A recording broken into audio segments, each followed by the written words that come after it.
Yes, Mark. With a domain name, are there other things offered like SSL, hosting, etc., or do I need to get it? Or how do, like, are there any add-ons or things? Buy the most. So we're going to use Namecheap for our domains. We're going to use Namecheap, even though the UI is just okay. We're using them because they have a lot of functionality built in. So if you want SSL, you want email hosting, you can do all that via Namecheap. They don't try to push you too hard. Originally, I tried to use the Google domains because I'm like, Google, nice. I think it's like google.domains or domains.google. I forget which one. So I went through, I bought a domain with them. One, it was more expensive than Namecheap. Two, they really were trying to upsell me the whole way, which I really don't like. You already know my stance on ads and privacy. I have a strong stance on being upsold on things as well. So we use Namecheap because it's going to give you the cheapest domain name possible. There might be something like Gandhi or something like that, which may be a little cheaper. But Namecheap's going to have the biggest selection at the cheapest prices. And there's another question about country level top domains, who owns them. Generally, something like, what's a good .ru comes to mind. Russia owns a .ru domain name. Like they've registered that with ICANN. Most countries own their own domain names. That's not always the case because the country can sell away the rights to their domain for money. I'm trying to think of some examples from the earlier days of the internet. There's like some country, .io. You all remember a couple of years ago, the explosion of every startup and tech company had a .io company name or a .ly company name. It was like, Bitly and Fastly and all these other things. Yeah, that was a trend that went away. I don't know what happened to that.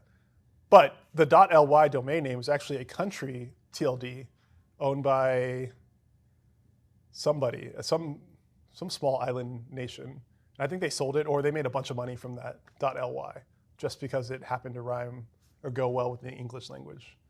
So countries generally own them, not necessarily. The other one is there are reserved domain names that you cannot get. So .org, the only way to get a .org is to be a registered organization. So generally, maybe a nonprofit or something like that. I can't just say like gem.org. I have to actually be of like 501(c) nonprofit or something like that.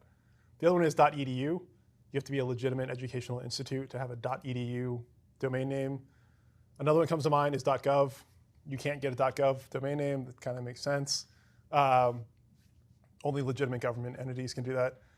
.mil, .military, you can only get if you're, part of the military. So there are restricted domain names that you may see that aren't available, besides the ones that are owned by corporations. So, but don't get distracted. Once we go to Namecheap, you will see how many possible TLDs there are, and you probably won't be able to think of funny names for all of them. So I'm going to jump to Namecheap.com. And what sort of domain name do I have? I really should plan this ahead of time. I put 100 plus hours in this course and I didn't bother thinking of a funny domain name. Man, I'm stuck here. If it helps, I'm going to register Quake3LANParty.lol because that brings me back to my college days. So someone's going to register Quake3LANParty.lol. That's pretty good. Someone registered Google 2, the sequel to Google.com.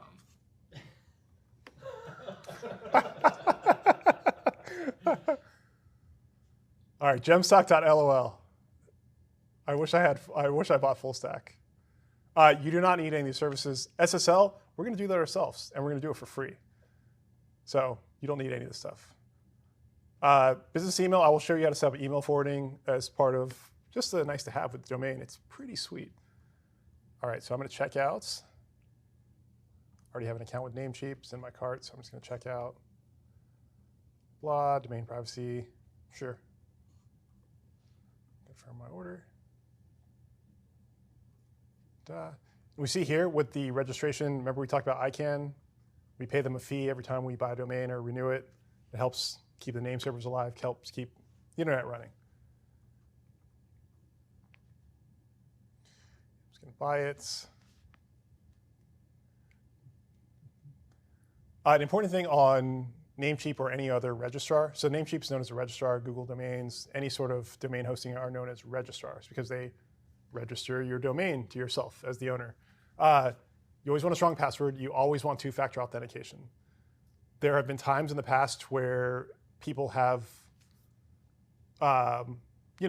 stolen people's credentials, and suddenly, Microsoft.com goes somewhere else entirely different. And imagine the chaos there, because it's very easy to clone a web page and make it look legit, and then make a login page, and then you're just stealing everybody's logins really easily. Hence, you always want security around your domain to be very limited to a subset of people and very, very, very tight. Okay, so I have secretly put in my credit card information. Everybody in the room knows my credit card. Seeing some unusual purchase activity already. But that's okay. We'll just recharge it later. So I've bought a domain name. I bought gemstack.lol, which, following the rules of the domain name, it needs to be funny or memorable, preferably both.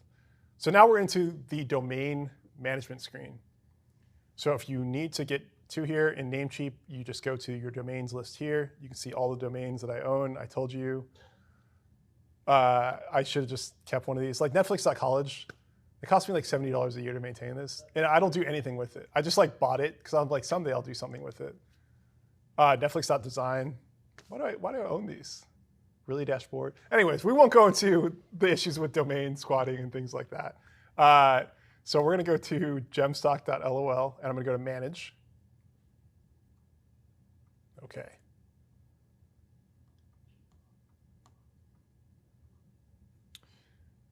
All right. So you've probably gotten this far before. Most engineers I know own some sort of domain. But now's the part where we actually hook it up to something. This is the missing link for a lot of people. I know it was initially for me. So let's check out what the slides have to say, or our next steps. So we're going to buy a domain with the registrar. Again, you don't have to use Namecheap. They just happen to have the cheapest domain names for educational purposes or for fun. Then we're going to update the name server. Remember we said who the name servers were? That giant kind of phone book mapping names to IP addresses. So we're going to move those name servers over to DigitalOcean, which will make it a little bit easier to manage. We could leave it with Namecheap. It doesn't really matter. But for this exercise, let's just switch it over to DigitalOcean because I want you to have that experience of moving your name server. And then once we update our name server, we're going to go on DigitalOcean instead of Namecheap, and we're going to add 2 A records. And remember what we said A records were? They map domains to IPs. So we're going to add one for the @ The @ is just your domain name. So in this case, mine would be gemstack.lol. That's the @ It always represents the root. www it's not considered a subdomain, but it's generally the convention, World Wide Web. Not a phrase we use a lot these days, but it exists by convention. So I want gemstock.lol to work on both gemstock.lol and www.gemstack.lol, depending on how you navigate it. So let's go ahead, and first thing we're going to do, we're going to update our name servers. So click on your droplet, then click on the 3 dots and say add a domain.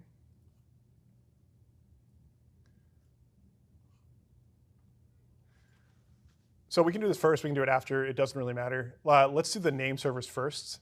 So the name servers are just ns1.digitalocean.com, ns2.digitalocean.com, ns3.digitalocean.com. And they're somewhere in here. I usually have them listed out. I forget where, but I'll find it in a second. But they're pretty easy to remember. So back in Namecheap, under our domain management page, we're going to go all the way down to name servers. And we're going to say custom DNS. And the name server for DigitalOcean, ns1.digitalocean.com. And I'm going to copy paste because, I don't want to type in the wrong thing.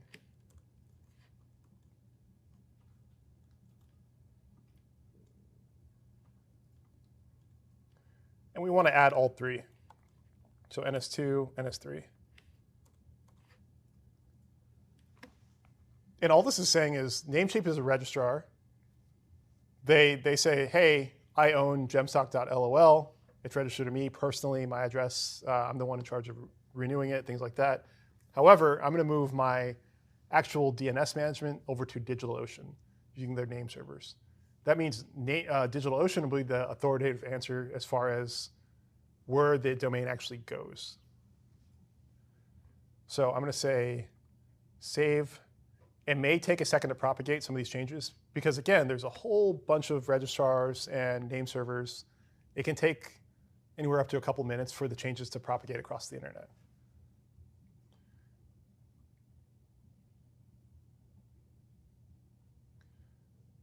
And I didn't do it because I moved my redirect email, but I'll show you on a different domain how to have some fun.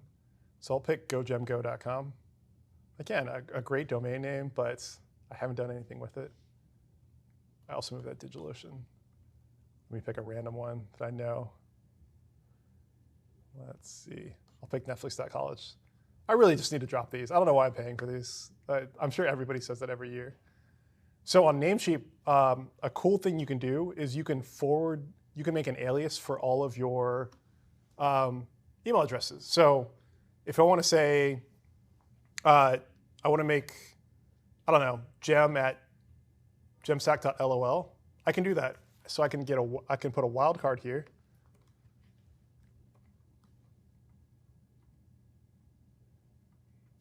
Put a catch-all actually. And I can just forward it to myself at one of my email addresses at gmail.com.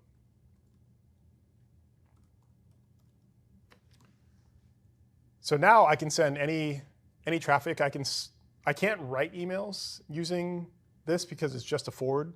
But what I like to do, and this is one of my favorite things to do, is if I'm using a product or a service, I say, for instance, my personal domain name, gemyoung.com, I just say I'm on Amazon at gemyoung.com. That way I know if I ever get spammed where all these things are coming from. And I can wildcard it all. If I want to sign up for Frontend Masters, I can say frontendmasters at gemyoung.com. And I have all these custom email addresses that just forward to my personal one. Now you can't send email addresses with a forwarder. That you have to pay for, which is possible. It's not too expensive. And that way you can have your own private domain and your own private email. It makes you look professional when you own yourself at yourself.com or something like that. But if you just want to do forwarding, it's free. And it's a pretty fun way of catching spam or just making life a little bit more interesting. I will say this, people are not as technology adept. They sometimes get suspicious. They're like, I use one, it was like my bank at gemyoung.com. Like, oh, do you work for this bank? And I mean, the bank's not called my bank, but they're like, I was like, no, that's just a forwarding address. They're like, okay. And they really gave me is this a hacker, man? So be careful. That's actually happened to me a few times. If I use the company name at mydomainname.com, they get really suspicious. Then I have to explain email forwarding, and it's a whole thing. But it's worth it to have a custom domain name. Okay, so now we can add now that the changes have hopefully propagated out on the internet, we can add the domain names to DigitalOcean now. So I'm going to say gemstack.lol, and we're going to add that domain, and we're going to map it to my droplet here. Remember, I only had one droplet. If you made more than one, make sure you pick the right one. So we're going to add that domain here.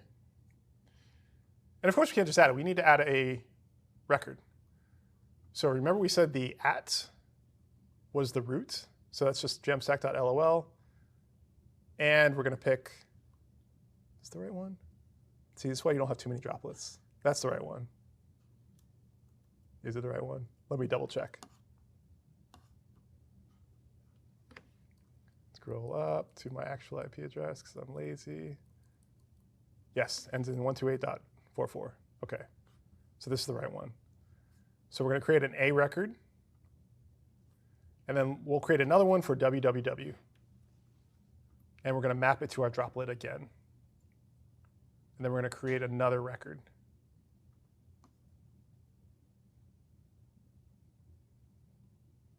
Okay, everybody there with me? One small step for you, one giant leap for your web application. And at this point, if we've done everything right, we have connected our random domain to our random server. using the power of internet, DNS, and name servers. But if I go to gemstack.lol, nothing, because our server doesn't do anything yet. So it doesn't know how to respond to any requests to that query. But using our network tools, let us validate. Let's see what the name servers have done. Maybe they haven't propagated fully yet. So we'll say dig gemstack.lol.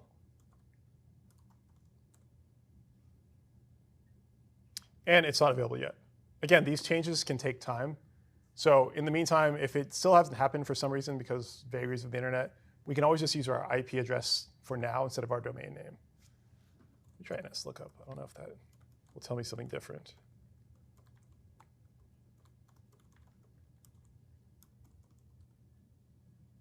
Yeah, so the changes haven't propagated fully yet. It can take time. Yes?